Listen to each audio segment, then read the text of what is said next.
পশ্চিম মেদিনীপুর জেলার চন্দ্রকোনা ২ নম্বর ব্লক, আর এই ২ নম্বর ব্লকেই রয়েছে ভগবন্তপুর ১ নম্বর গ্রাম পঞ্চায়েত ও ২ নম্বর গ্রাম পঞ্চায়েত।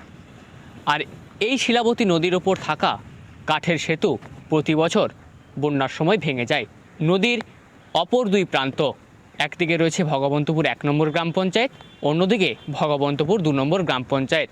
ভগবন্তপুর ১ নম্বর গ্রাম পঞ্চায়েতের উদ্যোগে তৈরি করা হয়েছিল এই অস্থায়ী একটি কাঠের সেতু। আর এই কাঠের সেতু প্রতি বছর বর্ষায় ভেঙে যায়, যার কারণে সমস্যার সম্মুখীন হতে হয় এলাকার মানুষজনদের।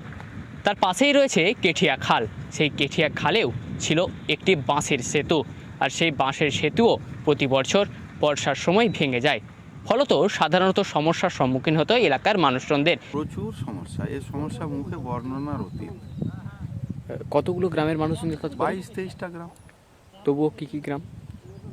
ধরুন নিত্যানন্দপুর, চৈতন্যপুর। সুস্থ হয়ে যায় তো আমাদের দেখে মরা ছাড়া আর কোনো উপায় নেই। কী করে নিয়ে যাব? আমাদেরকে এখনও মানে খাটিয়াই করে রুগীকে তুলে ওপারে নিয়ে যেয়ে ওই দিক থেকে অ্যাম্বুলেন্সে করে নিয়ে যাবে। পোলটাই হয়েছে আজ থেকে প্রায় 30 বছর আগে। তখন থেকে সমস্যা। হ্যাঁ, এটা ভেঙেছে, তারপরে আবার নতুন করে আবার এটা হয়েছে।